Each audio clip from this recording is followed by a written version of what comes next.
twaravuze ingene teme y'ubwami bw'Imana ari un thème interprétatif, iduhereza cadre yagutse idufasha gutahura le déroulement y'umugambi w'agakiza, la révélation progressive y'umugambi w'agakiza, l'accomplissement progressif y'umugambi w'agakiza gushika muri Kristo Yesu. Ariko ubwami bw'Imana ni iki? Ubwami bw'Imana mu buryo bwagutse ni ikintu kinini, ni ikintu kinini kidashobora kwegeranya ngo tuvuge ngo ubwami bw'Imana ni Israeli, ubwami bw'Imana ni Shengero, ubwami bw'Imana ni inganji y'Imana, iyo nayo yiyetanda ku byaremwe byose.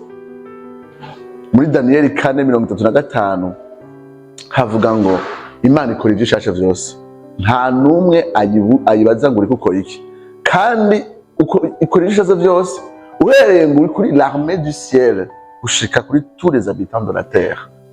Rero on ne peut pas mu buryo bwagutse muri rusange inganji y'Imana yetanda surtout toute la création. Ariko turashaka gutahura ubwami bw'Imana mu buryo bwegeranye, mu nsobanuro yegeranye.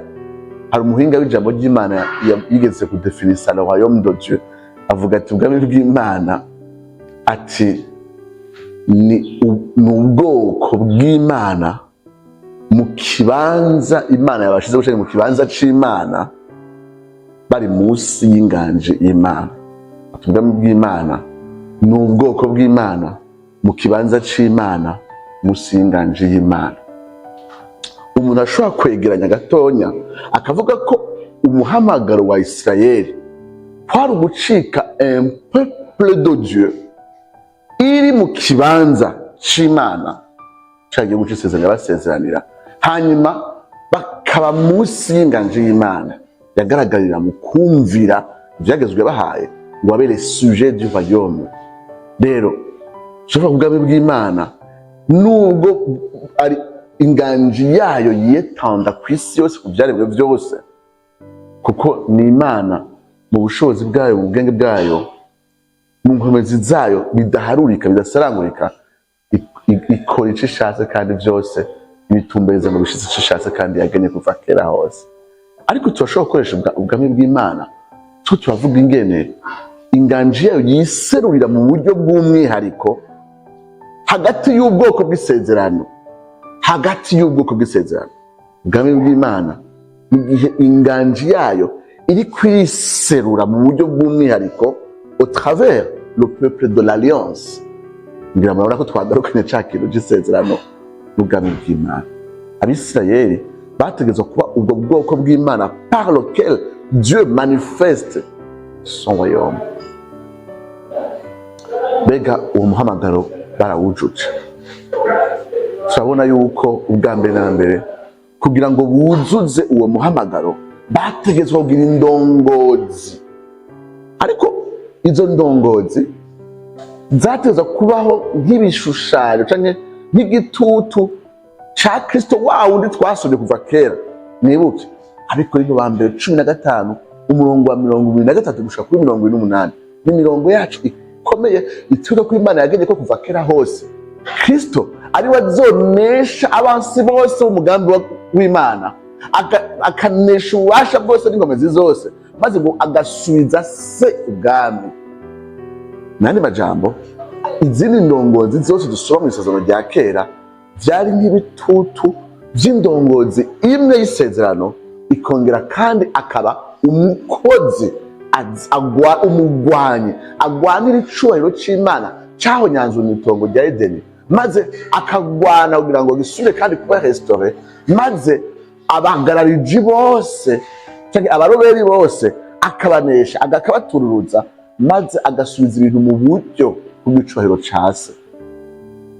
Rero yaba Mose, yaba Yosuwa, yaba abakurikiye Yosuwa aho twita abacamanza, baba abami batwaye kuva kuri Sawuli, Dawidi n'abandi bakurikira, dusanga bo bose tuza kubatahura ubwa mbere na mbere biciye mu muhamagaro wo kuba ishusho ya Yesu Kristo. Bamwe byananiye kuyiba nk'abami babi, n'ababishoboye baguma ari ibishushanyo bidakwiye bitumbereza ku mwami atunganye yagira ngo azoze. Uwo nawe ni Yesu Kristo. Kandi biragaragara igihe yaza yavuze ati ubwami bw'Imana buri hano, ubwami bw'Imana bwashitse. Yavuze ati nimba ariko bwamwemuye nsenda abadayimoni, nsenda abansi b'igikorwa c'Imana abo badayimoni na Satani. Aho rero le royaume de Dieu est venu jusqu'à vous. Tugaruke rero kuri Israeli, tuyirabe ingene byagiye bigora guhinduka son peuple de Dieu par lequel Dieu manifeste son royaume. Byagoye kuba ubwo bwami, ubwo bwoko bw'Imana, Imana iseruriramwo inganji yayo mw'isi, nk'uko Adamu na Eva bataza kuba abo bantu biciye muri Imana iserurira inganji yabo mw'isi. Igitabo c'abacamanza kitwereka le cycle vicieux iguma igaruka. Yosuwa apfuye bamera nk'ababandanya, hanyuma iyo ndongozi ipfuye bagaca basubira kandi mu vyaha, bagahonyanga ivyagezwe vy'Imana. Imana igaca ibahagurukiriza abansi bo kubanesha, bakabashira mu buja kumara imyaka myinshi, maze batakambiye Uhoraho igaca barungikira uwundi wo kubakiza, umucamanza militaire. Iryo jambo juge naho turyumva nk'iry'umucamanza, ariko zari ndongozi militaire mugabo zongera zikashiraho même la loi mu gihugu. Bari kugamira mbere c'était des leaders militaires, maze bagakiza bakarokora. C'était bari abantu badelivra, babohora, bakiza Israeli ubuja kanaka bamaze n'igihe. Hagaca haba agahengwe bakamera nk'abumviye Imana. Iyo ndongozi yamara gupfa bagaca bongera kandi le cycle igasubira, bakagwa, Imana ikabahanisha ubuja, ukamara igihe kirekire bagatakamba, ikongera igahagurutsa uwundi murongozi. Ariko igitabo c'abacamanza ukiravye neza kiguma gifise akahofre kamwe kaguma kagaruka ngo ariko muri ico gihe Abisirayeli nta mwami bari bafise, kuko umuntu wese ngo yakora ivyo ashatse. Nandi majambo uko kunanirwa kugaragara mu gitabo c'abacamanza kwategezwa kurema mu mitima y'Abisirayeli inyota y'umwami atunganye, inyota y'umwami azobafasha kuzuza umuhamagaro wabo, un peuple de Dieu mu kibanza c'Imana, munsi y'inganji y'Imana. Ico naco gihe kiragera Abisirayeli bakifuza umwami, ariko bifuza umwami pour des raisons ziri egoiste. Intumbero y'Imana, Imana yaravuze ko izobahereza umwami, yarayivugishije Mose yuko umunsi bazoronka umwami, ariko irababwira iti uwo mwami azoba ameze ukuntu n'ukuntu. Nimuze mwifuza umwami ameze nk'uko abanyamahanga bameze. Igira Abisirayeli batangiye gusaba umwami, tubona ibahereza Sawuli abeze nka enhofe y'ivyifuzo vyabo, kuko Imana mu ntumbero yo kubahereza umwami kwari kugira ngo uwo mwami abafashe muri wa muhamagaro twariko turasubiramo, kandi uwo mwami abe nk'ishusho ya Yesu Kristo. Ariko bobo babona umwami atuma baba nk'ayandi mahanga yose. Ariko mu mbabazi zayo no mu rukundo rwayo, inyuma ya Sawuli ibahereza umwami atunganye yitwa Dawidi, umwami ahwanye n'uko umutima w'Imana wifuza.